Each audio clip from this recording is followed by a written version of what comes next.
Hello, beautiful and amazing people. My name's Jordan Garza, and welcome back to Unredacted. So I am definitely not trying to butter you guys up because I've been gone for a month. So okay, I am. Full disclosure, I got really sick. I had the flu, and it took me an abnormally long time to recover from that. Maybe that's a long COVID deal. I don't know. But as soon as I was feeling better from that, we had a loss in the family, and with everything kind of coalescing, I just needed a break. So I took some time off. I apologize, but I'm sure you guys were keeping up with it on your own. And I picked the worst possible time to take a break because I have now missed four parts of the Twitter files. Now I've been reading them obviously, but I just haven't been making any content about it, and I kind of didn't want to because I'm not super into the whole Twitter thing. But everyone's talking about it. It's the biggest news, so I got to cover it at least a little bit. So I think there's five parts. Oh, there's five. Oh, God. Oh, man. All right. 1 second. It's fine. Everything's fine. This is fine. Give me 1 second. Okay. I read part 5. It's fine. After reevaluating my life, we're going to just change the trajectory of this whole video. So originally, I was going to do 1 through 4, do kind of a speed run, give my quick opinions about it, and move on. That way we could catch up. But I didn't realize there's a 5th part. So what we're going to do is what I call highlights of hypocrisy. So we're just going to go through the biggest points. I mean, part 5 actually is one of the harder hitting ones, part 2 as well, but I'm going to go through part 5 first because I know a lot of you guys only watch, maybe 5 to 8 minutes of the video. I see you in the analytics. Stop it. It's rude. Kind of hurtful. But I understand, everybody's time is important. So let's just try to get right to it. Let's start with part 5 because I think this is actually, it's the newest. Maybe some of you haven't seen it, so let's get that information out there first. So the Trump, oh wait, hold on. Actually, one more thing before we get started on this, because I'm seeing Donald Trump here, and I just want to talk about something that I've been kind of thinking about. One thing, it's more like to Trump. I know he'll never see this, but it's just, I want to say it. Trump, dude, you got to stop running on 2020 fraud narrative. Okay, you're one of the best presidents we've ever had. Okay, on number, on paper, however you want to look at it, just he's one of the best we've ever had. Bro, you got to stop running on the 2020 fraud narrative. It's going to get you nowhere. You're going to lose to DeSantis in a primary if you actually run on that platform. You need to start putting forward policies for 2024. You need to say, this is how we're going to run things. This is how I'm going to fix some of these issues that have been occurring over the past 2 years. And this is our plan moving forward, not, they told the election. It was fraud. This. I'm sorry. You're probably right. It's too late. Okay, we can't turn back the clock. No one is going to reinstate you this far into Joe Biden's presidency. We got to move on. We have to look at 2024 and how we are going to improve. 2020 didn't do that bad. I know everyone's like, oh man, or 2022, I'm sorry. Oh man, the Republicans were horrible. We should have won way more. You won. We won the House. Okay, winning the Senate was a long shot. So you need to work on that. Hey, I put crazy, I mean, what was this, like 98%? I was 98% correct on nominating candidates. We're going to do this for the economy. Let's get oil back. Let's get manufacturing back. Let's stop sending millions of dollars to Ukraine. Something. Give us a platform, not whining, because whining isn't going to get us anywhere. Based on how the rules are set up, ballot harvesting and good policies and just ground game. That is how you're going to win in 2024. Sorry, my little spiel over. Let's get back to the Twitter files and the highlights of hypocrisy. I really like that one. I think that's a good one. Anyway, so the Twitter files, part 5, the removal of Trump from Twitter. So as I said, I'm not going to read all of this verbatim because this would be like a 3-hour video, and I know y'all's attention span isn't the longest. Again, I see you in the analytics. It's fine. I understand. Let's try to run through it. So, on the morning of January 8th, President Donald Trump, with one remaining strike before being at risk for permanent suspension from Twitter, tweets twice. So the first tweet came at 6:45 a.m. 75,000 great American patriots who voted for me, America first, make America great again, will have a giant voice long into the future, and they will not be disrespected and treated unfairly in any way, shape, or form. Those who have asked me, I will not be going to the inauguration in January 20th. So those are the 2 tweets that she's talking about. So basically, what we're going to look in this thread is how Twitter has been basically going out of their way to try to ban Trump, get Trump removed from Twitter, anything they can do. And this, finally, we have the receipts. So a lot of things that I say about Twitter, I'm just like, dude, I know they shadow ban, they do this, they do that. It's obvious. we finally have some kind of concrete proof to go, look, I'm not as crazy as you think. I'm probably still pretty crazy, but I have receipts. So, for years, Twitter has been resisting calls, both internal and external, to ban Trump on the grounds of blocking world leaders from platforms. Okay, so again, she's kind of working up to it. She's building her case a little bit, but I want to get straight to this part right here. But first, I want to get to this part right here because this is actually the first thing out of the entire Twitter files that I've read that may actually be actionable. Like, this is like really close to like maybe tortious interference on the part of Vijay Gadde or I'm sorry. I'm really not trying to be, I just can't do it. Or Roth. I mean, and then again, Yodel Roth. Twitter is protected under Section 230, which keeps them from being sued for basically acting as a publisher. You know, you cannot go through and pick and choose who you're going to allow to be seen in the algorithm or just in general, because then you are a publisher. You are editing the information that is being put up on your site, and then you are no longer protected under Section 230. Sorry, I just want to put that in there because this is actually some of the first things that could be actionable. So this is from an employee in China. Maybe because I'm in China, said one employee January 7th, I deeply understand how censorship can destroy the public conversation. So I understand a fear that I also think it's important to understand that censorship by government is very different than censorship of the government. The First Amendment in the U.S., the similar legislation in other countries, similar concepts, exist specifically to prevent the government from silencing people. So these names are blotted out, obviously, but I respect that. But realistically, we impose far stricter rules on effectively everyone else on the platform. We start labeling restrictions that his tweets... We start labeling / restricting his tweets when they become a threat to democracy, and seemed like that was our red line. Yesterday, he clearly attempted to overthrow domestic systems of government and shows no sign of remorse. If this is not a clear reason to suspend him again as an unhinged ruler attempting to subvert the most powerful democracy in the world, wow, I'm not sure what would be. Shrug. Okay, so sorry, let's just keep going. This makes me, I hate Twitter. Sorry. All right. But anyway, but voices like that seem to be a distinct minority within the company. Across Slack channels, many Twitter employees were upset that Trump hadn't been banned earlier. After January 6th, Twitter employees organized to demand their employer ban Trump. There is a lot of employee advocacy happening, said one Twitter employee. So now you can go through here, and this is basically just from their Slack channel of them just, so I am struggling to understand the decision not to ban Trump. Elephant in the room. Twitter's policy engaged somebody acting in bad faith. Alex Jones was shut down for get your battle rifles. And it's literally just them complaining that they can't ban Trump. The sitting president of the United States. And they're like, we can't ban him for anything, really? Like, this is absolute just gross misconduct. So we have to do the right thing and ban this account, said one staffer. It's pretty obvious he's going to try to thread the needle of incitement without violating the rules. Okay. I know that people sidestep, I'll say pew pew instead of firearm, or I'll say this instead of that to get around these bans and some of the censorship. But you cannot sit here and go, well, he's going to find a way to say bad things without saying bad things. You can't. That's not how that works. Like, stop. Sorry. But moving on. So in the early afternoon, January, the Washington Post published an open letter signed by over 300 employees to CEO Jack Dorsey demanding Trump's ban. We must exterminate Twitter's complicity in what President-elect Biden has rightly termed insurrection, whatever.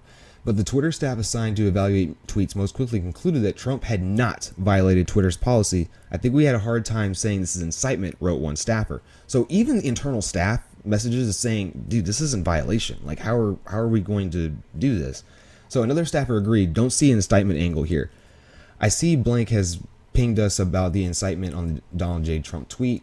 Another staffer agreed, I don't see the incitement angle here. And this is, I'm having a hard time reading this because their Slack channel is just stupid, but it's basically just saying, I do not see an incitement of fear. I don't see the angle on how we're going to say American patriots are the ones who are actual terrorists. So it doesn't make a lot of sense. I'll read this part verbatim. I think we'd have a hard time saying this is incitement. It's pretty clear he's saying the American patriots are the ones who voted for him and not the terrorists. Can we call them that? We can call them that, right? I mean, we can call them that, right? That's literally a Twitter employee being like, we can do that, right? We can call them terrorists, right? Yeah, it's fine. It's just in clear or coded incitement to the Donald J. Trump tweet, wrote Anika Narvo, a Twitter policy official.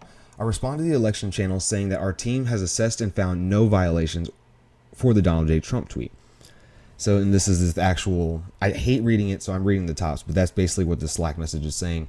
She does just that. As an FYI, safety has assessed that Donald J. Trump tweet above has determined there is no violation in our policies at this time. So later, Novi would testify to the House January 6th committee for months. I have been begging, anticipating, and attempting to raise the reality that nothing, if we made no intervention that I saw occurring, people were going to die. So right here, she's saying, I don't see how we can take any action on this. And then shortly later, she's in front of the January 6th committee saying, people were going to die. I had to do something. No, you actually said there's nowhere to take action on this because it's not against our terms of service. But, terms of service, as I've been saying for years, are nebulous. Next, Twitter safeties team decided that Trump's 7:44 a.m. Eastern time is also not in violation. These are unequivocal. It is a clear no vio. It's just to say he's not attending the inauguration. So yeah, this is when he said, I'm not going to be attending the inauguration, and that's somehow a violation. I guess what they're trying to say, I suppose, is that Trump saying, I'm not attending the inauguration. So, hey, I'll be safe. You got free game to go off. But that's like the amount of mental gymnastics you have to do to somehow make that an incitement to future violence is absolutely just laughable. So to understand Twitter's decision to ban Trump, we must consider how Twitter deals with other heads of state and political leaders, including Iran, Nigeria, and Ethiopia. Now, Barry Weiss is about to go on for about 6 threads of different leaders from different countries saying abhorrent things. This isn't anything new. I mean, I'm sorry. Again, Twitter fluff, it just bothers me. Yeah, okay, you're putting up clear examples of people. Oh, wow, that is pretty bad. Muslims have the right to be angry and end millions of French people for the massacres of the past. And I'm assuming he was not banned. So it's interesting when you see all of these other tweets that are like clearly like telling them to kill millions of people. And they're fine. But Trump's getting banned for saying, I'm not going to the inauguration.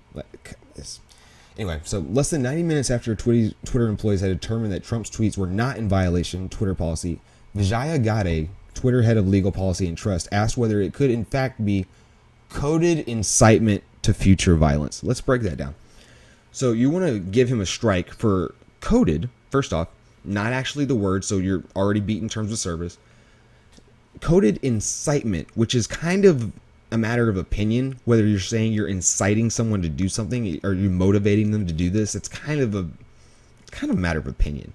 And then to future violence. So we want to ban him because he uses coded language to possibly motivate someone to possibly commit future violence, which not has yet occurred.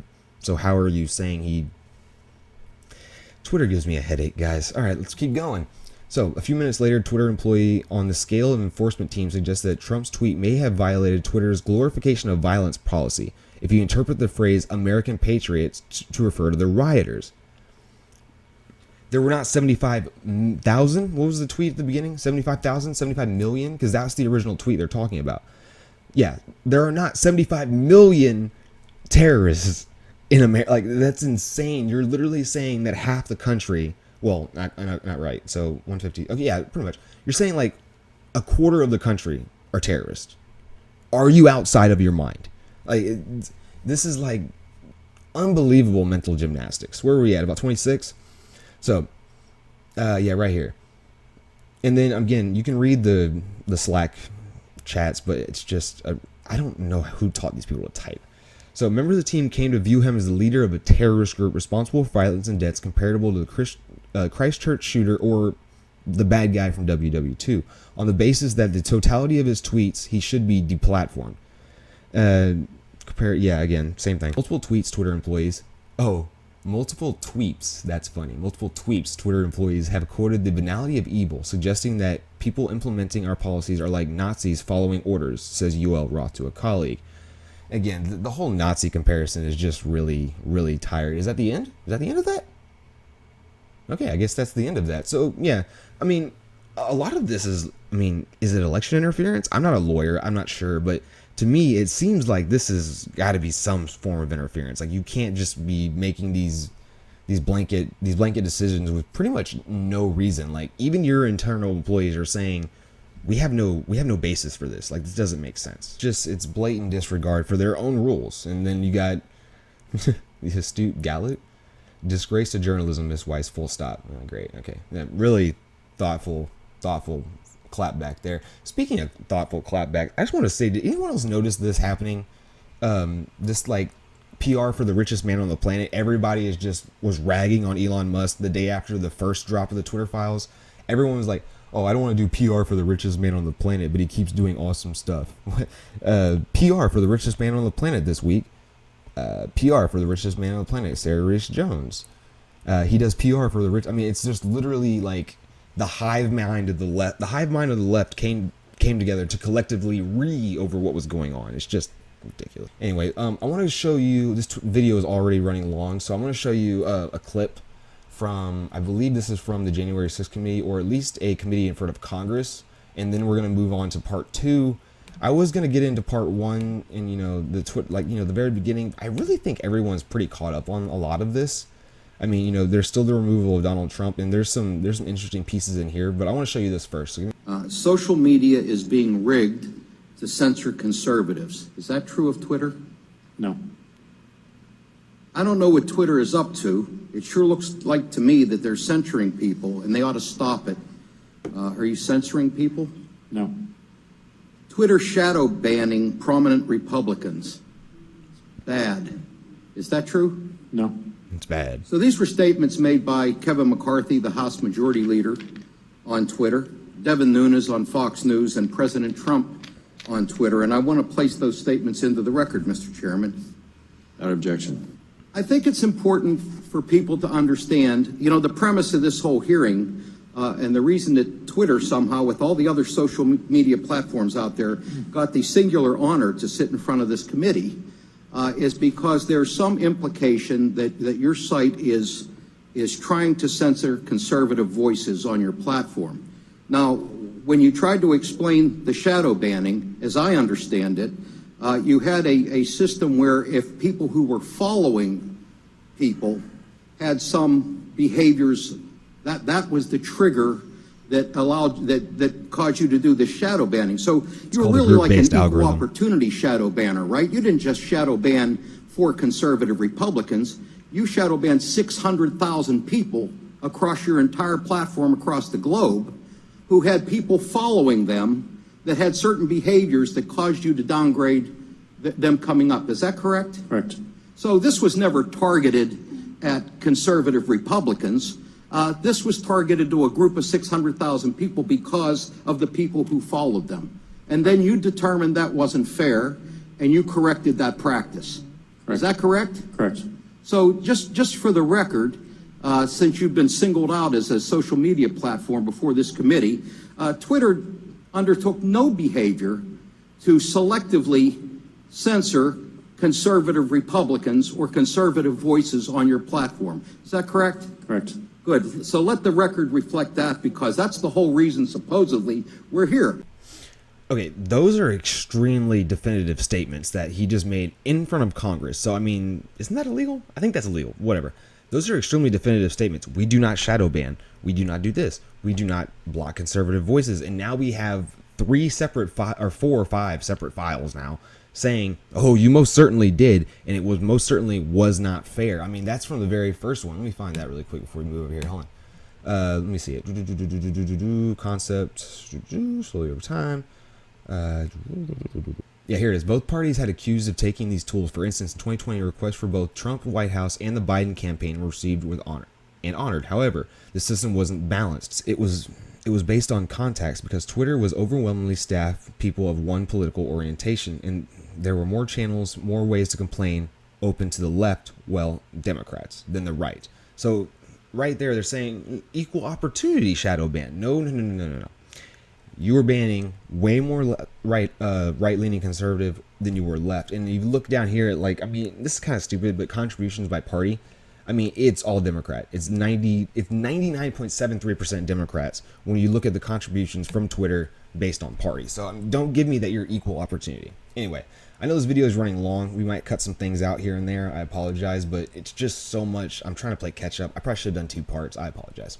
Talking about, you know, the shadow banning things, we're going to move on to this, and this is kind of why I showed you that video first. So this is, take for example, Stanford Dr. who argued COVID lockdowns would harm children. Twitter secretly placed him on the trends blacklist, which prevented his tweets from trending. So this is right here. This is a shadow ban. And now Vijay Gadde and Twitter will use very specific language to kind of weasel the way around it, because I think what their main thing in Congress was saying, we don't shadow ban because we do not Shadow banning would mean that no one can see your tweets except for the one that made the tweets. That's not how that works. They can downgrade you in the algorithm. They can remove your ability to be found through search. So they're saying, because we don't stop everyone except for the one tweeting it that sees it, it's not a shadow ban. Please, just spare me, okay? I'm sorry. So basically, this is showing the internal on how Twitter looks at, shadow bans, basically how they track individual tweets and accounts. So this has a recent abuse strike. It has a trends blacklist, and they don't have any current strikes. So then you go down here. This is Dan Bongino, popular right-wing talk show host. Notification spike, search blacklist, Twitter blue verified, multiple accounts, strikes 0, not safe for work view, and SPMA. I'm not sure what SPMA refers to, but I mean, not safe for work, search blacklist. Was it? Yeah. Notification spike. I'm not sure what that exactly means, but this is these are the ways they are using to shadow ban people. This is how they are basically, suppressing ideas, political ideas. They don't like people. They don't like it. It makes it to where if you go on Twitter, it seems like everyone is a leftist because all of the right-leaning content creators are simply shadow banned. They're suppressed. You can't find them unless you go directly to their page. You might be able to find them, but I mean, look right here. Let's see if it's on this one. No, it was up here. Search blacklist. So does that mean if I type in the or at D Bongino, no. You won't, because he's search blacklisted. I would probably get nothing, or I would get people talking shit about Dan Bongino, and I wouldn't see a thing from him. That's how blacklisting works. So the Twitter said account of conservatives actives Charlie Kirk do not amplify. That's interesting. So recent abusive strikes, notification spike, multiple accounts, no strikes, and do not amplify as well as not safe for work view. So they're saying under no circumstances do you amplify this man in the algorithm and put him as not safe for work so that, wine moms won't open his shit ever. So Twitter denied that it does such things in 2018. Twitter's Vijay Gadde, head of policy and trust, Karen Brocure, said, "We do not shadow ban," they added. "We are certainly don't shadow ban based on political viewpoints or ideology." We don't shadow ban on political viewpoints or ideology. Charlie Kirk, Dan Bongino, and then Dr. whatever, I can't say your name. That seems to have a very political slant, if I'm not mistaken. So what many people call shadow banning, Twitter executives said called visibility filtering, or VF. Multiple high-level sources confirmed this meaning.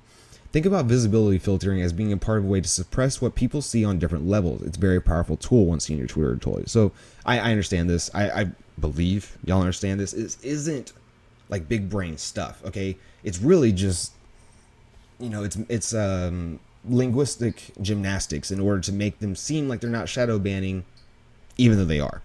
So it's it's doublespeak. There you go. It's doublespeak. They're changing the definition of something to make it fit their narrative. We control visibility quite a bit. We control the amplification of your content quite a bit, and normal people do not know how much we do. One Twitter engineer told us 2 additional Twitter employees confirmed. The group that decided whether to limit the reach of certain users was a Strategic Response Team Global Escalation Team, or SRTGET. It often handled up to 200 cases a day, but there existed a level beyond the ticketing, beyond the rank and file moderators following the company's policy on paper. That is the Site Integrity Policy Escalation Support, known as SIPS-PES. The secret group included Head of Legal, Vijay Gadde, of course, Global Head of Trust and Sable, Yoel Roth, subsequent CEOs Jack Dorsey, Pragra Agarwal, and others. This is where the biggest, most politically sensitive decisions got made. Think high follower count controversial. Another Twitter employee told us for these there was no ticketing or anything.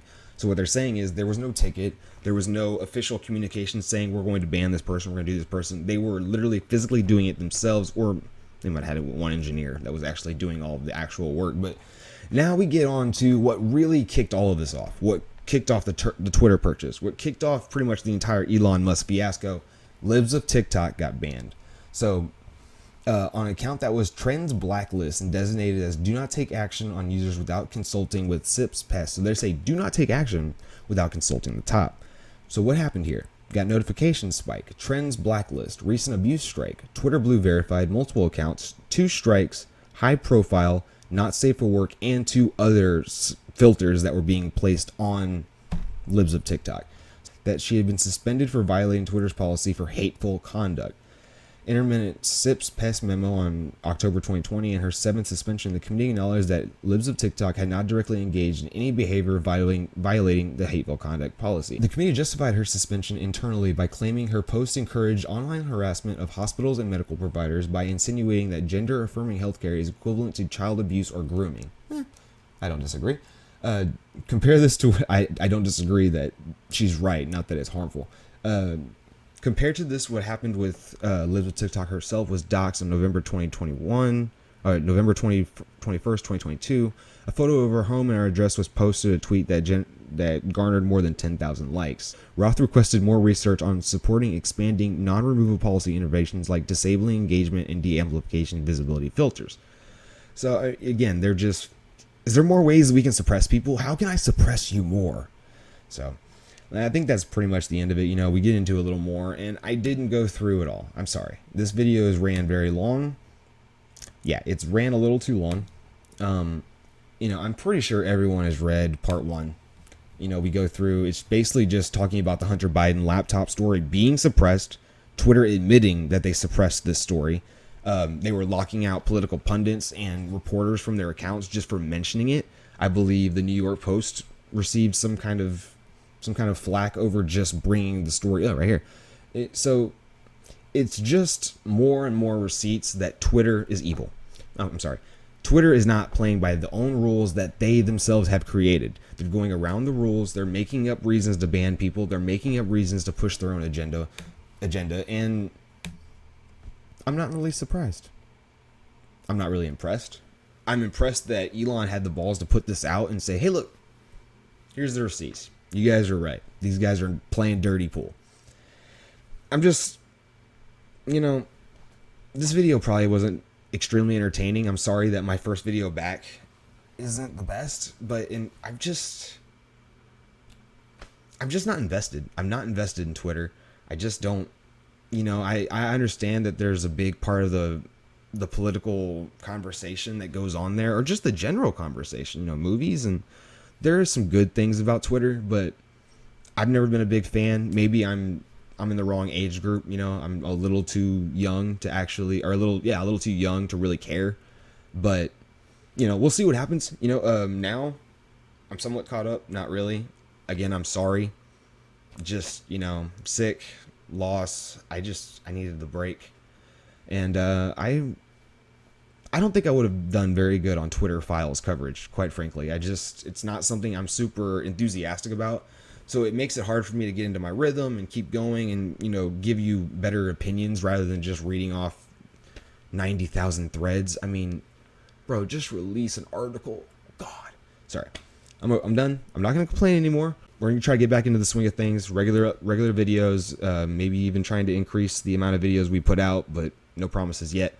And if you guys have any suggestions for things you'd like me to cover, you know, maybe go more into the Twitter Files. If, you know, if I get some people requesting it, I have no problem going in more in depth, maybe on every one. But I think from now on, we're just we'll pick up with number 6, because I'm sure there's one. I think it's coming on Sunday. We'll pick up with number 6, and then we'll just, you know, we'll keep on going. We're gonna keep covering the news, keep covering what's going on in the world, and try to keep you guys informed and entertained. So that's it for me today, guys. I'm really happy to be back. I hope y'all enjoyed the video, even if it isn't my best work, but it's important information, and I think I should at least try to say something about it. So again, that's it for me today, guys. You guys have a good day. Keep your eyes open, your ears to the ground, and I'll see y'all next time. Stay safe out there.